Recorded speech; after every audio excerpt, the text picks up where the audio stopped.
राज्यात दुष्काळामुळे यंदा ढोबळ्या मिरचीच्या पिकाचं उत्पादन मोठ्या प्रमाणात घटलंय।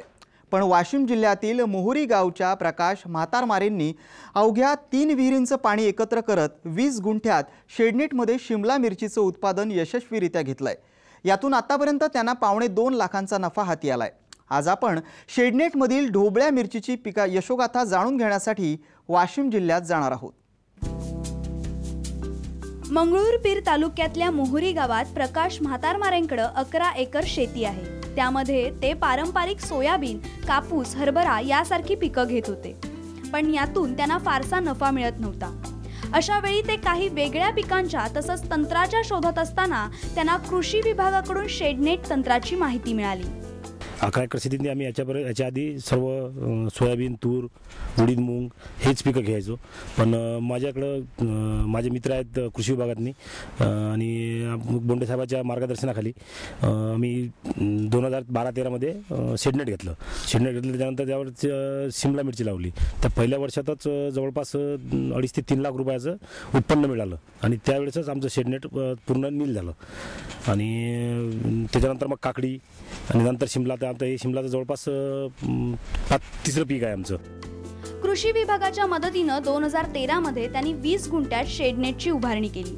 कृषी विभागाकडून कोरडवाहू मिशन अंतर्गत 2,45,000 अनुदान आणि बँक ऑफ इंडियाकडून 2.5 लाखांचं कर्ज घेऊन शेडनेट उभं केलं। पहिल्या वर्षातील उत्पन्नातून त्यांचं शेडनेट कर्ज पूर्णपणे फिटलंय। त्यामुळे सध्या सुरू असलेलं उत्पन्न नियमित व्यवस्थापन खर्च वगळता नफ्यात राहणार आहे। शिमला या वर्षीची शिमला जी आहे तर ती जवळपास आम्ही डिसेंबरमध्ये बेड करून 15 तारखेला लागवड झाली। 15 तारखेला लागवड झाली, त्यानंतर जानेवारीच्या 30 तारखेला माल चालू झाला। तर पहिले माल थोडा कमी निघत होता आणि त्याच्यानंतर फेब्रुवारीपासून माल चांगला निघायला सुरुवात झाली। तर त्यावेळेस मार्केटचे रेटही थोडेसे कमी होते। आता तेव्हापासून समजा मार्च महिन्यापासून मार्केटचे रेटही वाढले आणि मालही वाढला। माल जवळपास एका हप्त्याला 11-12 क्विंटल माल निघतो। यंदा तापमानात वाढ झाल्यानं फळबागा आणि भाजीपाला सुकून गेलाय। मात्र म्हातारमारेंनी शेडनेटमध्ये मिरची लागवड केल्यानं त्यांची मिरची दमदारपणे उभी आहे। त्यांनी आतापर्यंत 125 क्विंटल मिरचीची विक्री केली आहे। येत्या ऑगस्टपर्यंत त्यांना मिरचीचं उत्पन्न हाती येणार आहे। यापासून अंदाजे 5 लाखांचं उत्पन्न त्यांना अपेक्षित आहे। आतापर्यंत त्यांना 2.5 लाखांचं उत्पन्न हाती आलंय। 30 ते 35 रुपये भाव आहे, कधी 40 रुपये जातो। तर असं करून जवळपास आमचा 125 क्विंटल माल निघाला आतापर्यंत। तर 125 क्विंटल माल 25 ते 30 रुपयाची सरासरी कडून जवळपास 2.5 लाख रुपयापर्यंत माल निघाला। त्यातून 70,000 रुपये खर्च झाला आतापर्यंत आणि जवळपास 2.25 लाख रुपये आतापर्यंत निव्वळ नफा मिळाला। आणि इथून आणखी जवळपास 2 महिने प्लॉट चालन, जर वातावरण चांगलं आणि पाण्याची जर मदत झाली तर 2 महिने जर प्लॉट चालला तर आणखी जवळपास 125 क्विंटल माल निघू शकते। 125 क्विंटल जर माल निघाला तर आता इथून रेटही चांगले आहेत आणि मालही चांगला निघू राहिला। फक्त आणि यावर्षी पूर्ण म्हणजे पाण्याची पातळी एकदम खोल गेली, त्यामुळे 2-3 विहिरीवरून पाणी जमा करून पाणी देणं चालू आहे याला आणि त्याची चांगली व्यवस्था चालू आहे। यावर्षी राज्यात दुष्काळ असल्यानं भाजीपाला उत्पन्न घटलंय, त्यामुळे राज्यात ढोबळी मिरचीचे भावही तेजीत आहेत। याचाच फायदा म्हातारमाऱ्यांना होणार असल्याचं दिसून आलंय।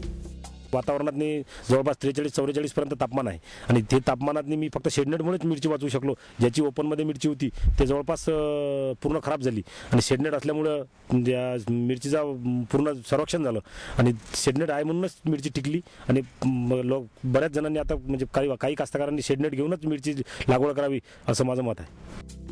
प्रकाश यांच्या वडिलांनी कोरडवाहू शेतीतून उच्च खर्चिक हायटेक बागायती शेतीकडे वळण्यास विरोध केला होता, पण आज मिरचीतून 4 पैसे मिळू लागल्यानं त्यांनी या तंत्राच्या शेतीचं समर्थन केलंय। आमच्याकडे 11 एकर शेती आहे, 2 विहिरी आहे आणि पहिले आम्ही सोयाबीन, तूर वगैरे असे जिरायत पिकं घेत होतो।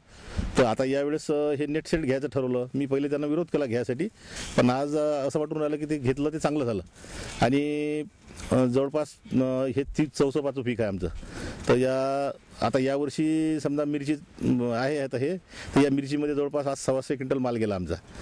साधारण 25 पासून विकला तर 35-40 पर्यंत भाव आता सध्या सुरू आहे. तर 2.5 लाख रुपये जवळपास झाले. 2 महिने झाल्यानंतर आणखी 2 महिने हा माल चालवलं असं आहे, तर साधारण आणखी 2-2.5 लाख होऊ शकते. तर खर्च वजा 4 लाख आम्हाला वाचतील असं एक साधारण हे आहे. यंदा वेगवेगळ्या भाजीपाल्यांच्या पिकांना हवामान बदलाचा फटका बसलाय, पण शिमला मिरचीचं पीक मात्र याला अपवाद ठरलंय. बाकीच्या पिकापेक्षा शिमला मिरची चांगली आहे. आम्ही काकडी लावली, काही दोडके लावले 1-2 वेळा, पण त्याच्यापेक्षा मिरचीचं पीक चांगलं वाटलं. शिमला मिरची योग्यशी पीक आहे आणि चांगली पिकली, चांगला नफा झाला आम्हाला. यंदा अनेक मोठ्या क्षेत्रधारक शेतकऱ्यांनी 8 ते 10 एकर शेती कसण्यापेक्षा 5 गुंठ्यापासून ते 20 गुंठ्यापर्यंतची शेती कसण्यालाच प्राधान्य दिलंय. कमी क्षेत्रात उच्च तंत्रज्ञान वापरल्याचा त्यांना दुष्काळात फायदा झालाय. वाशिमच्या प्रकाश म्हातारमारेंनी देखील नैसर्गिक संकटात कमी क्षेत्रातलं उत्पन्नच शाश्वत असल्याचं दाखवून दिलंय.